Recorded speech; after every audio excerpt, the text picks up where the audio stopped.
Bom dia, o meu nome é Sandra Souza, sou diretora do Serviço de Imunoterapia da OLS do Médio Tejo. Vamos iniciar uma sessão clínica cujo tema é a gestão do sangue do doente. Internacionalmente conhecido como Patient Blood Management, PBM. Ontem foi o Dia Mundial da Consciencialização sobre a Anemia. É escolhido dia 13, não é por acaso, porque pretende-se que a hemoglobina ideal, quer para homens, quer para mulheres, seja 13 gramas por decilitro. Então, gestão do sangue doente. Começamos por falar sobre um problema de saúde pública nacional e mundial, que é a anemia, que tem um efeito negativo na qualidade de vida das pessoas. A anemia, como todos os colegas sabem, caracteriza-se por hipóxia tecidular, devido à diminuição da capacidade de transporte de oxigênio por parte das células sanguíneas para os tecidos do organismo. A anemia é uma condição que se associa a várias complicações clínicas, sendo as mais frequentes o cansaço, doenças cardiovasculares, inclusive a morte. Em Portugal, esta prevalência da anemia foi medida num estudo Empire, realizado em 2016, e foi calculada como sendo 20% na população adulta. Portanto, por estes motivos, há necessidade de programar estratégias de prevenção, diagnóstico e tratamento da anemia. Porque o sangue é um órgão insubstituível. Em algum tempo atrás, pretendia-se o uso ótimo de sangue, cujo objetivo era minimizar a quantidade de componentes sanguíneos utilizada, mas agora, há alguns anos para cá, estamos muito mais além, que é a gestão do sangue do doente, cujo objetivo é melhorar a saúde relativamente ao sangue, focando-nos no doente como um centro deste interligação multidisciplinar e multiprofissional, em que deve ser promovido o tratamento da anemia, da hemorragia, da coagulação e da ferropenia, em que o doente também tem que estar envolvido, como disse, e, portanto, cujo objetivo, relembro, é a saúde a nível sanguíneo do doente. O sangue é um recurso valioso, por isso deve-se reservar a sua utilização em situações em que é extremamente necessário para minimizarmos complicações a curto e longo prazo com as transfusões. Portanto, a estratégia transfusional tem vindo a modificar-se porque foram medidos resultados em doentes transfundidos e que se verificou maus resultados de saúde para estes doentes. Começaram a ser tomadas então medidas com o objetivo de conservar e otimizar o próprio sangue dos doentes, corrigindo assim os fatores causais para esta anemia, para a necessidade de transfusão, para evitarmos a mesma.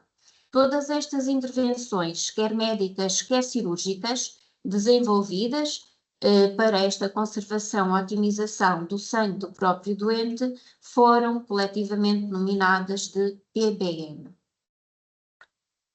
que é uma abordagem de medicina baseada na evidência, centrada no doente, na otimização e conservação do sangue do doente para melhorar os resultados em saúde, quer para o doente, quer para a instituição. O PBM requer uma abordagem adaptada às necessidades individuais de cada doente, porque pode ser um doente que tenha uma anemia por falta de ferro, por ácido fólico, vitamina B12, nomeadamente falando da anemia em particular, e apoiada por uma equipa médica multidisciplinar e multiprofissional, em que envolve também enfermeiros, farmacêuticos e outros profissionais de saúde.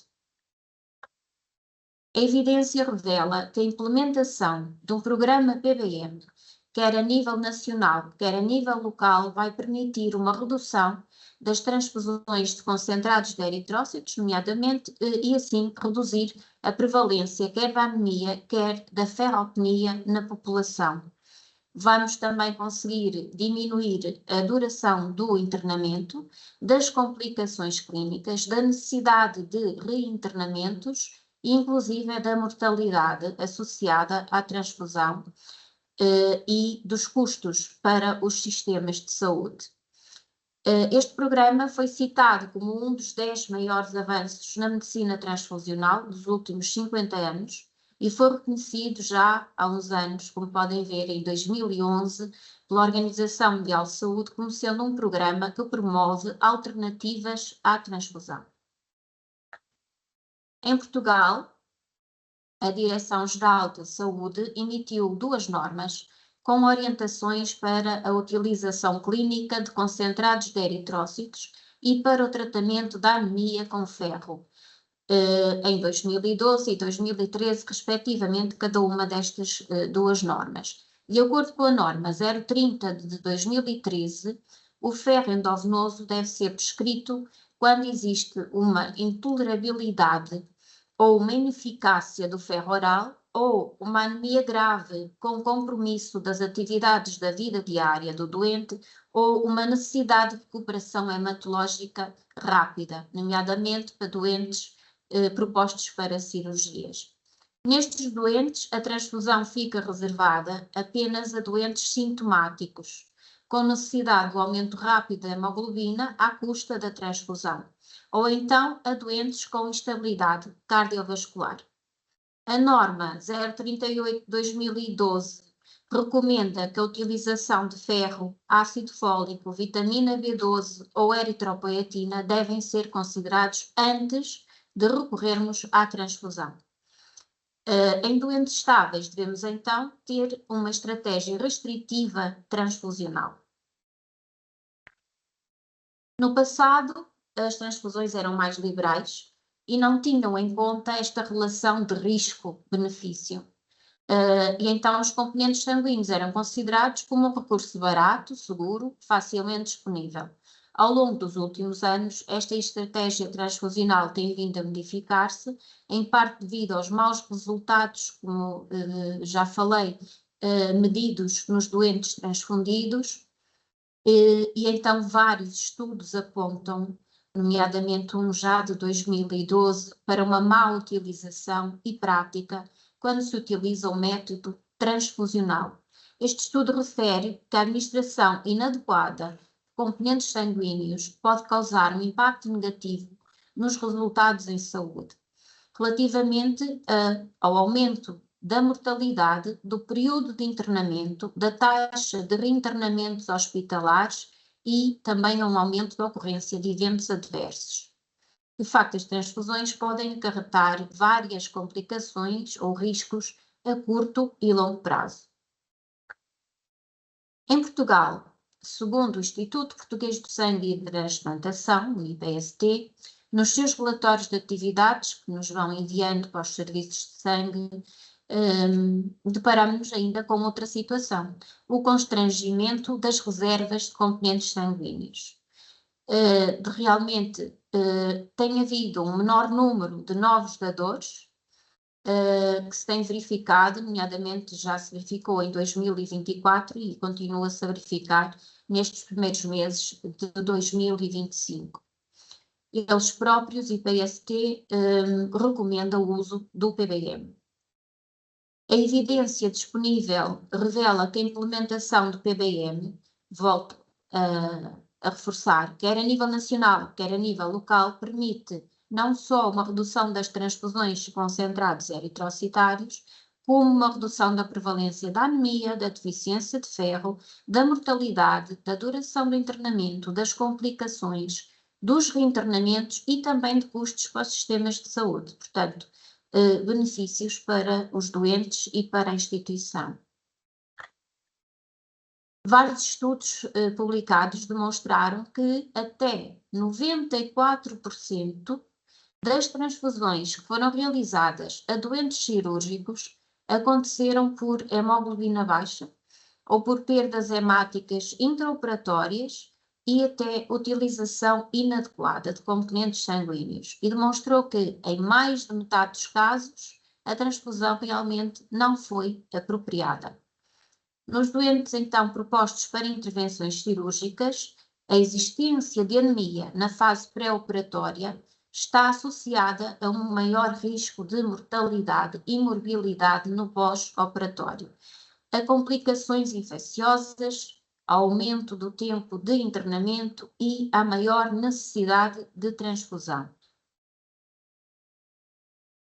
Portanto, há que gerir o sangue do próprio doente, porque a anemia mata. Este impacto na saúde pública da implementação de um programa PBM em Portugal foi avaliado com o apoio do Anemia Working Group Portugal num estudo em 2017, que foi comparar a realidade à época e a realidade após implementação de um programa PBM a nível nacional. Consideraram a mortalidade intra-hospitalar, os anos de vida perdidos prematuramente e anos de vida ajustados pela incapacidade causada para o doente, sendo à época o PBM maioritariamente circunscrito ao contexto de cuidados secundários. Porque a primeira noção de PBM começou por ser o pré-operatório, doentes cirúrgicos. Agora, atualmente, já está num contexto muito mais alargado, que envolve a saúde pública, em que devem ser feitos rastreios para a anemia, para a ferropenia, engloba os cuidados de saúde primários para o tratamento da ferropenia, mesmo não havendo anemia, e a nível hospitalar também. Portanto, os indicadores, nesta altura, que foram medidos, foi da atividade assistencial a nível da duração de internamento, da taxa de reinternamento a 30 dias, do número de consultas e de transfusões de componentes sanguíneos. E foi afirmado por este estudo que o valor económico foi estimado através dos custos relacionados com a mortalidade intra-hospitalar, o internamento, o reinternamento, medicamentos, efeitos adversos e a transfusão de componentes sanguíneos. Para este cenário de implementação de um programa PBM, estimou-se, neste relatório, uma redução de 3.660 anos de vida ajustados pela incapacidade, bem como uma diminuição de 51% das transfusões sanguíneas e uma redução de 10% do tempo de duração dos internamentos.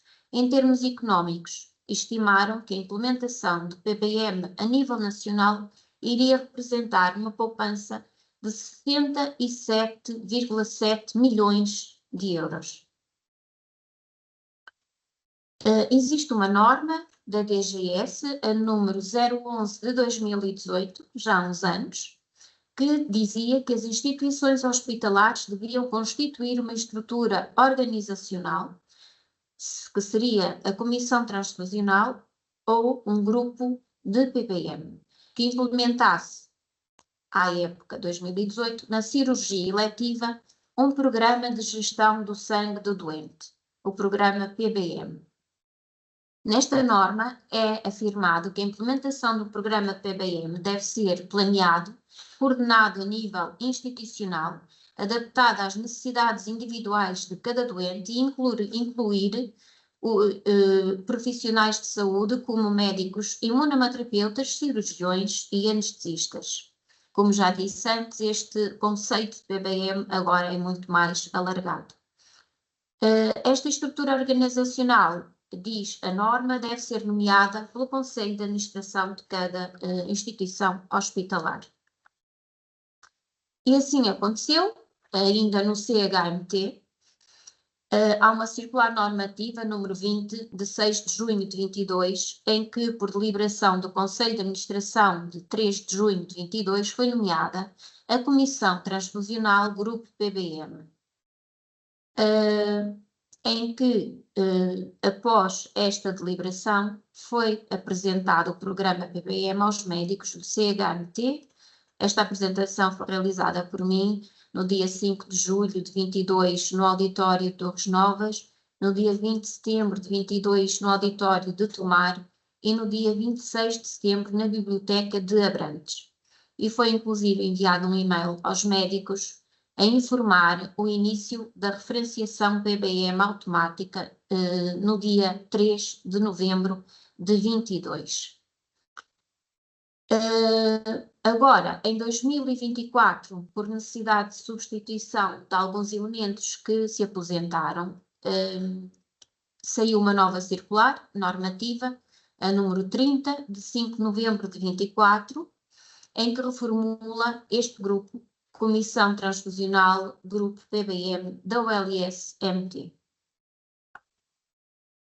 Então, o PBM consiste em 3 pilares. O pilar 1, que diz respeito à otimização da hematopoiese, o pilar 2, da minimização das perdas sanguíneas e da hemorragia, e o pilar 3, sobre a gestão da anemia. A nível pré-operatório, o que se pretende é que seja detectada e tratada a anemia e a deficiência de ferro e que se faça o tratamento das causas subjacentes a esta condição de anemia ou a esta ferropenia, para se otimizar a hemoglobina. O pilar 2 pretende-se que se identifique, que se faça a gestão, que se trata a hemorragia ou o risco de hemorragia, sabendo quais são as patologias do doente, quais são os medicamentos, nomeadamente antiagregantes, antiplaquetários, que o doente toma. Deve também ser minimizada a perda iatrogénica de sangue, que diz respeito à colheita de várias análises sucessivas ao doente, devemos tentar minimizar, e a dádiva de sangue autólogo no pré-operatório, quando a hemoglobina do doente assim permitir. No pilar 3, diz respeito à gestão da anemia, portanto, deve ser avaliado e otimizadas as reservas fisiológicas do doente e os fatores de risco, estimar a tolerância do doente para as perdas sanguíneas que se prevêem no ato cirúrgico, haver uma estratégia restritiva de transfusão e otimizar a função cardiopulmonar do doente. A nível do intraoperatório, otimizar hematologicamente o doente durante a cirurgia, atuar com técnicas meticulosas de hemostase, de cirurgia e de anestesia, técnicas para a poupança de sangue, como por exemplo transfusões autólogas e estratégias anestésicas conservadoras de sangue. Evitar a coagulopatia, nomeadamente dilucional, ter muito em conta a temperatura do doente, que pode agravar a situação, e agentes farmacológicos e hemostáticos que podem ser necessários no intraoperatório. Fazer de novo uma otimização da função cardiopulmonar do doente, otimizar a ventilação e oxigenação e, de novo, ter uma estratégia restritiva de transfusão. No pós-operatório, temos que verificar se o doente tem anemia, tem déficit de ferro, estimular a eritropoiese e gerir a medicação e as potenciais interações, porque poderá haver necessidade de introduzir ou reintroduzir medicação anticoagulante, antiagregante, e tem que se avaliar se já está no momento próprio para isso. Monitorizar e gerir esta hemorragia pós-operatória, manter a temperatura adequada ao doente, mais uma vez, pedir análises estritamente necessárias para minimizar a perda iatrogénica de sangue, gerir a coagulação e a hemostase, evitar e tratar corretamente infecções e estar atento às interações e efeitos adversos da própria medicação do doente. E maximizar o fornecimento de oxigênio e minimizar o seu consumo. Aqui relativamente também às infecções, evitá-las e tratar quando existem. Tratar a anemia e otimizar a tolerância do doente para a anemia e, mais uma vez, estratégias restritivas de transfusão no pós-operatório. Portanto, o PBM tem processos vários de gestão do sangue do próprio doente, deve ser avaliada a hemoglobina e as reservas de ferro no pré-operatório e também, como viram, no pós-operatório. Deve ser avaliada a hemoglobina pré-transfusional e deve atuar-se de acordo com uma política de transfusão de apenas uma unidade, com avaliação do rendimento transfusional desta unidade concentrada de eritrócitos transfundida. Deve fazer-se a avaliação da deficiência de ferro também no pós-operatório e corrigir se houver realmente um déficit. E ainda o ideal é que haja uma avaliação da hemoglobina na data da alta hospitalar, para que todo o processo seja possível auditar e verificar como é que ocorreu, se houve aqui processos que não ocorreram tão bem. Portanto, em relação à gestão do sangue do doente na cirurgia eletiva, recordo que as cirurgias eletivas deverão ser agendadas por forma a permitir a otimização dos parâmetros hematológicos. Quando um doente tem anemia ferropénica e é referenciado consulta PBM à imunoterapia, o doente vai ter que realizar análises necessárias, vai ter que fazer uma sessão de hospital dia ou duas para correção com ferro endovenoso, nomeadamente, e há que dar tempo, o tempo fisiológico que o próprio organismo de cada doente necessita para conseguir usar o ferro que é administrado para aumentar a quantidade de sangue no seu organismo. A avaliação das reservas de ferro do doente proposto para cirurgia eletiva deve então ser realizada, minimizando os exames analíticos para evitar a tal exfoliação iatrogénica. Doentes propostos para cirurgia eletiva, em que a própria cirurgia que é proposta ao doente está implícito haver necessidade de sangue, então sim deve ser registado o valor da hemoglobina pré-operatório e pós-operatório no processo clínico para fazermos auditorias internas para vermos se o programa PBM, como é que ele está a funcionar. Em termos de conclusão sobre o PBM, volto a dizer que o valor da implementação de um programa PBM é uma realidade amplamente conhecida a nível internacional e nacional pelos seus benefícios ao nível da redução do consumo de componentes sanguíneos e consequente melhoria dos resultados em saúde, quer para o doente, quer para as instituições. Portanto, o PBM é um conceito multidisciplinar que se centra no doente, evitando ou tratando a anemia, minimizando a perda de sangue, a hemorragia e otimizando a reserva fisiológica à anemia. Muito obrigada. Agora, se quiserem colocar questões, estou disponível.